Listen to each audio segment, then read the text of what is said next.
Book summary: Get to the point, sharpen your message and make your words matter by Joel Schwartzberg. Enjoyed the video. Please subscribing to my channel for more great content like this. You'll be notified when I upload new videos. Get to the Point is a book focused on helping people communicate more effectively by identifying and articulating their key points clearly and persuasively. Joel Schwartzberg, a professional communications coach, likely draws on his extensive experience to offer practical advice for improving both written and verbal communication. The book probably begins by emphasizing the importance of clear, pointed communication in various personal and professional contexts. Schwartzberg likely argues that the ability to get to the point is a crucial skill in an age of information overload and short attention spans. Key themes of the book likely include identifying your point. Schwartzberg probably stresses the importance of clearly understanding what you're trying to communicate before you begin speaking or writing. Crafting strong points. The author likely provides techniques for formulating clear, impactful statements that effectively convey your message. Eliminating weakeners. Schwartzberg probably discusses common linguistic habits that dilute the power of communication, such as hedging language or unnecessary qualifiers. Structuring your message. The book likely offers strategies for organizing your thoughts and presenting information in a logical, compelling manner. Adapting to your audience. Schwartzberg probably emphasizes the importance of tailoring your communication style to your specific audience. Handling Q&A sessions. The author likely provides tips for maintaining your point and responding effectively to questions or challenges. Nonverbal communication. Schwartzberg probably discusses how body language, tone, and delivery can enhance or detract from your message. Practice and preparation. The book likely stresses the importance of rehearsing and refining your communication skills.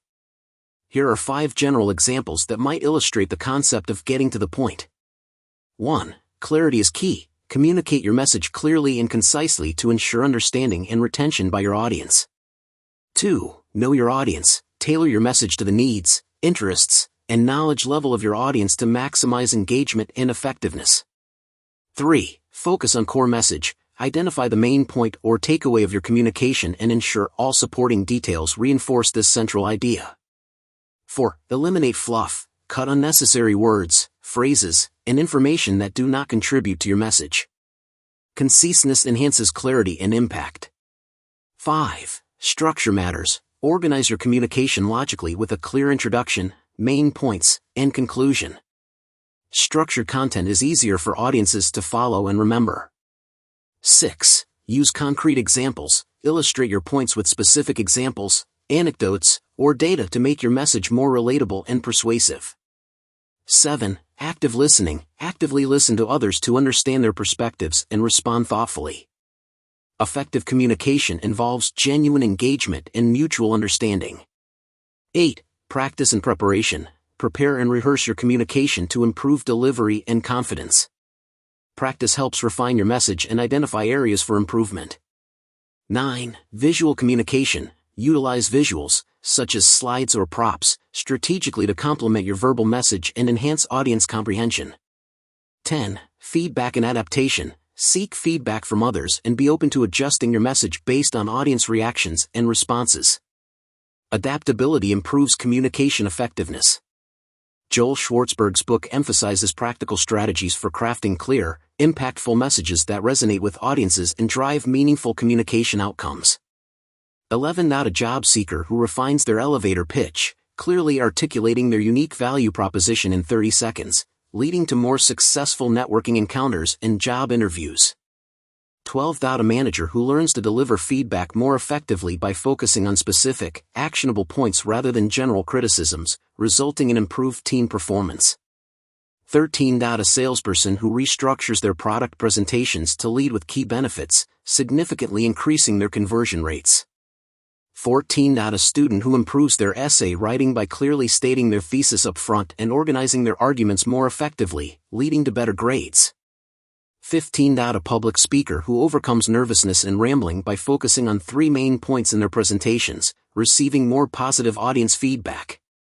Schwartzberg likely emphasizes the importance of self-editing and revision in both spoken and written communication. He probably offers techniques for ruthlessly cutting unnecessary information and honing in on the most important elements of a message. The book probably includes exercises and practical tips for readers to immediately apply the concepts. These might include prompts for identifying the point of a message, techniques for eliminating filler words, or strategies for structuring a presentation. Schwartzberg likely addresses the challenges of maintaining your point in different communication contexts, such as meetings, presentations, emails, and social media posts. He probably offers tailored advice for each of these scenarios. The author probably discusses the role of storytelling in effective communication, likely emphasizing how stories can be used to illustrate points more vividly while still maintaining focus. Schwartzberg likely explores the psychological aspects of communication, discussing how clarity and confidence in your point can influence how your message is received. The book probably includes sections on handling difficult communication situations, such as delivering bad news, addressing conflicts, or communicating in high-pressure situations. Schwartzberg likely addresses the balance between being concise and providing necessary context or detail. He probably offers strategies for determining how much information is appropriate for different situations and audiences. Overall, Get to the Point appears to be a practical guide for anyone looking to improve their communication skills by focusing on clarity, concision, and impact. By offering a mix of strategic insights and actionable techniques, Schwartzberg aims to help readers become more effective and persuasive communicators in various personal and professional contexts. Deep dive into detail. When I got married in 2008, my 9-year-old son stood on his chair and gave a succinct toast that, even putting aside my fatherly pride, was one of the most successful speeches I'd ever seen. He introduced himself, made the case for why my wife and I were good people who deserved each other, and wished us well. 3 years later, I was sitting in an auditorium listening to a senior vice president deliver one of the least effective speeches I'd ever seen. With nothing more than a jumble of thoughts in his head, he rambled, tossed out ideas as they occurred to him, and didn't know when to stop. It was a tortuous hour for his captive audience. The critical difference between these two speakers wasn't age, experience, or confidence, typical grounds for distinguishing a strong speaker from a weak one. It was point. My son had one. My boss did not. In my 11 years as a public speaking instructor, 15 years as a competitive public speaker, and 5 years as a professional communications executive, I've seen many people giving speeches, but too few making real points.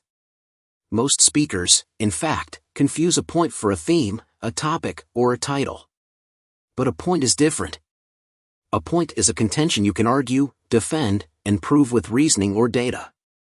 For example, the point of a speech about unsafe toys isn't unsafe toys. It could be, parents need to better protect their children from unsafe toys. Similarly, the point of a speech about animal cruelty isn't animal cruelty. It could be, we need stronger animal welfare laws to prevent animal cruelty. So how do you turn a non-point into a point? Start by asking yourself 4 questions, starting with the most important one. 1. Do I believe it? Take the I believe that test, place the words I believe that in front of what you think is your point, and see if your statement is grammatically correct. If it is indeed a complete thought, you're well underway to a real point. If not, rewrite the statement until it would satisfy your middle school English teacher. These 3 words force you to commit to a contention and make an argument for it. Once you pass the test, remove the 3 words. The I believe that test is not only helpful for speeches, it's also useful for emails, job interviews, pitches, performance reviews, any situation in which you're trying to make an impact. Don't just take my word for it. Read these very famous I believes and consider what makes them so powerful. I believe that unarmed truth and unconditional love will have the final word. Martin Luther King, Jr. I believe that, as long as there is plenty, poverty is evil. Robert Kennedy. Despite everything, I believe that people are really good at heart. And Frank. Once you've passed this test, proceed to the following questions. 2. Is it a truism? If your point is instantly true, ice cream is delicious, dig deeper to find a point you can argue. Soft serve ice cream is the most convenient summertime dessert. One way to root out a truism is to follow up the point by asking yourself why. If it's a truism, there won't be much of an answer. It answers itself. Another sign of a strong point, a feasible counterpoint. Can someone reasonably take the opposite point of view? If so, Proceed. 3. Am I jamming too many ideas into my point? Most of us know less is more, but we also need to understand more is less. If you have multiple thoughts or adjectives to convey, don't jam them into a single point like clowns into a Volkswagen. Pick the most important one, focus on it, and bring up the others later, one at a time. It may seem like you add value to your point when you add new words and ideas, but when you throw multiple points at an audience in a single sentence, you actually dilute the impact of each. The audience is not only forced to split their attention between multiple points, but left clueless as to which idea is more relevant. Let's test this. Which of these statements makes a stronger impact? This approach will improve our productivity, increase our efficiency, reduce our carbon footprint, and allow us to expand operations. Or, this approach will substantially improve our efficiency, enabling us to put more resources into R&D. The statement with the singular focus clearly packs a stronger and more memorable punch. 4. Am I relying on badjectives? Badjectives are adjectives so broad that they convey no value. They're deceptive because they seem to project a clear impression. Who wouldn't want to be connected to something excellent, fantastic, terrific, or very good? And of course, they're very useful on Twitter. But being so general robs your point of substance. What does it really mean to call something great? What makes it great? The audience has no idea. Using badjectives is like when a little league coach says, "Come on now, Johnny," versus "Keep your eye on the ball as it comes to you, Johnny." One has no value, but the other makes a substantive point. Whether you use them in a speech, in an email, in a compliment, or even in a tweet, precise descriptors in your point have a more powerful impact on your audience. So keep digging for words that say what you truly mean. The bottom line, your point is the foundation of your speech. Without one, you have nothing to build on, and you're offering your audience little value. In essence, you're pointless. But armed with a strong point, you present to your audience an idea they can digest, take home, and even benefit from. So the next time you convey a thought, whether standing on a chair acting as a chairman, don't just describe or discuss it. Make your point, put power behind your words, and champion your ideas. Joel Schwartzberg is the Senior Director of Strategic and Executive Communications for the ASPCA, a professional communications trainer, and the author of the just-released Get to the Point. Sharpen your message and make your words matter.